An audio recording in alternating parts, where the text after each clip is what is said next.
Good morning. So it's just over 11 weeks, 11 and a bit, coming up for 12 weeks this Friday since started the recovery journey. Guys that have been watching the process, or my journey in particular, know that I am sort of going back to the gym now and very much concentrating on strength, but I'm doing it. The eating has really got to an okay place. I mean, my rest day was yesterday, so Sunday, and I really needed the rest. I think we'd had a really late night on Saturday. We went to see the Spice Girls. Again, a big test for me. There was food there that I know I needed to eat because that was going to be my dinner, and was a little freaked out, I won't lie. Got there and it was all like pizza, Chinese, curries, American ribs, chicken wings. They did have a small kind of like Caesar salad type thing, which all the sauce was mixed in with it as well. They had like mozzarella balls with tomatoes in a pesto sauce and some little crushed new potatoes. So I loaded my plate with the potatoes, the mozzarella balls, and some of the rice and some of the broccoli that they had from the vegetable section part of the Chinese, which was weird. So I don't know whether or not it was fried. It didn't look fried and it didn't taste it. Just tasted like it had been boiled for about 10 hours. I did have that as my staple meal. And I had a bit of chicken actually from Simon's plate, just to get a bit of protein on there. It did freak me out a little bit, I'm not going to lie. I'm watching everybody around me tucking into ribs, which I wouldn't have wanted anyway. And it was food well out of my comfort zone completely. But I did it. I didn't wobble and I didn't beat myself up about it. In fact, afterwards, I had a tiramisu, which was like in a little pot thing that they did as the dessert.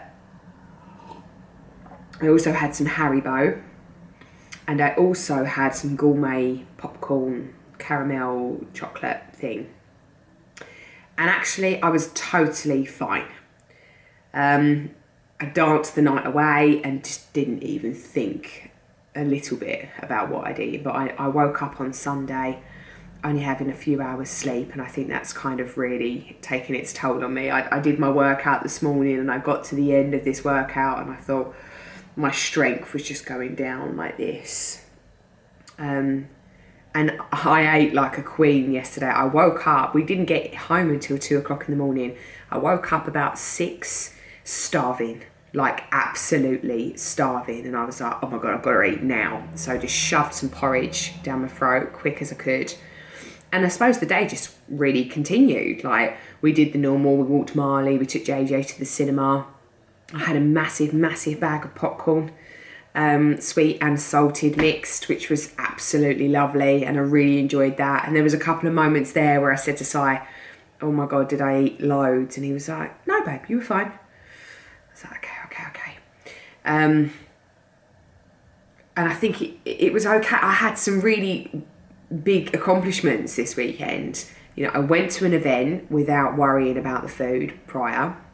When I got there, my worst fears come true, where there wasn't particularly a great deal that I would ordinarily feel comfortable with, but I ate anyway. 3, yesterday, even though I wasn't even that hungover, I'd only had 2 glasses of wine on Saturday night, so I didn't feel a thing. I ate properly. I didn't mope around because it was rest day. I didn't get upset. Normally I get quite emotional on rest day because I just don't like it, especially when I've been training. Like when you train, and then obviously you have that rest day, it's a bit of a shock to the system, I think, and I become a bit of an emotional wreck. That didn't happen, thank God. I had pesto pasta for dinner last night. Again, I'd make that for Simon and for his lunches, but I never eat it myself. So the fact that I had a whole plate of pesto pasta was a big accomplishment for me. And I also had half a Twix because I wanted to save some room for my yogurt. So that's what I did. I also had some nuts from M&S, and I did binge a little bit on the nuts, admittedly, but whatever. So my calorie content yesterday must have been sky high. And initially in the gym this morning, I felt great. I felt fine. I felt like a little bit tired because I had a good 9 hours sleep last night, just I think making up for the weekend. So maybe sometimes when you've had a bit too much, that could make you feel a bit grotty. But yeah, I think I've had a beginning start of today where feeling a little bit iffy. I started to doubt when I come to the end of my workout that maybe, just maybe, you know, the hour 15 to the hour and a half that I'm doing in the gym, which is including a warm-up and it's including the sprints at the end or a cool down at the end, it just might be that little bit too much. I need to kind of shave off 1 or 2 supersets and basically make sure that I'm not really going past much beyond an hour.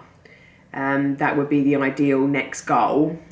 And if need be that this week I'm already a little bit wobbly as to, do I want to do 2 runs? That's what I did last week. Don't want to get into the habit of feeling that I've got to do a certain amount. So this week I might just throw a spanner in the works and take an extra rest day. Oops. I mean, the thought of it does make me feel a little bit, but this is why I think it would be good to do it.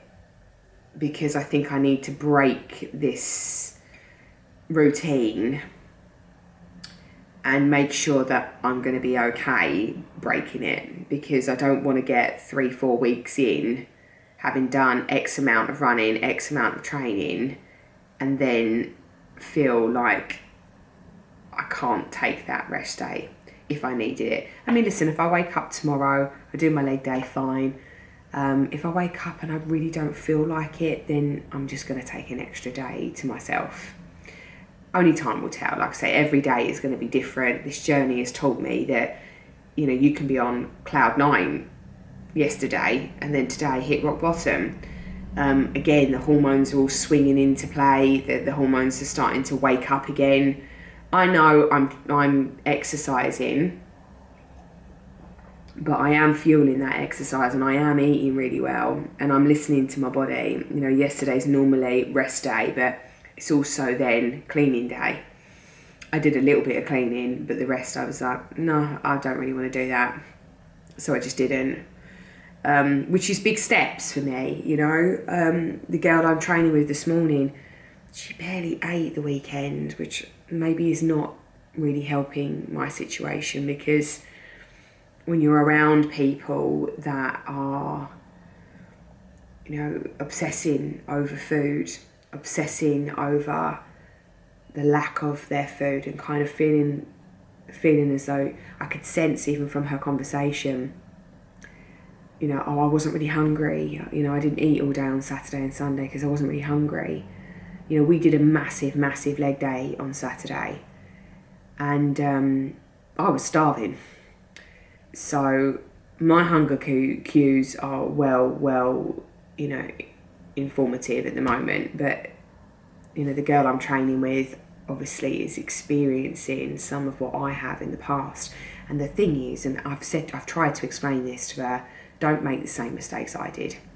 Don't go down that road, because, you know, she mentioned that she was a bit snappy with her partner and a bit short-tempered, and that she was a bit grumpy this morning as well. And that is all massive signs of overtraining and under-eating. And I'm trying to kind of wave, you know, the big flags in front of her face saying, come on, see these, because you really do need to be eating a minimum of 2,200 to 2,500 calories. She's a bit smaller than me, so, and she's not going through this recovery. I don't know how much she eats normally, but I don't think that she even barely makes 2,000 calories. So for her to sort of go to 2,200, I think would be a bit of a big step. But anyway, I don't know how really that is rubbing off on me, because sometimes I start doubting how much food I'm eating, and I don't want that to happen, because if that does happen, then I'm going to have to stop exercising as well, and that is just I would rather eat than stop the training.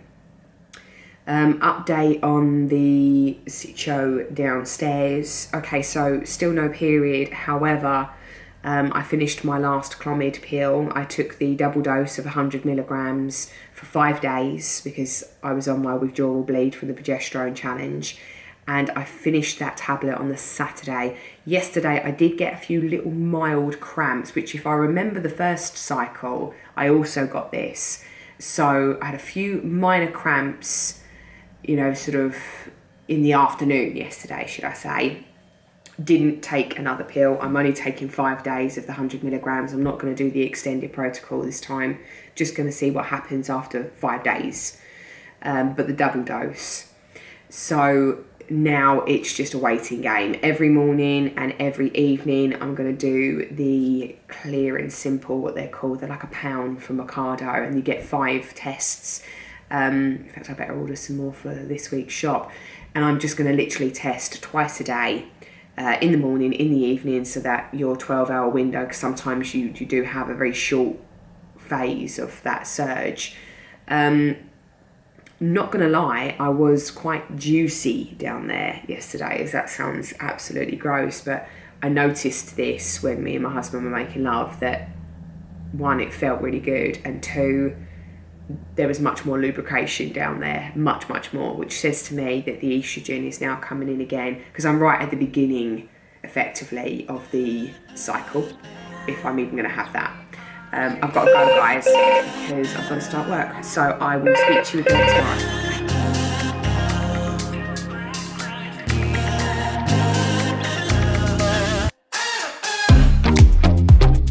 You and I, we're always on the edge. We fight and make love at the same time. Would you break up just because I told you?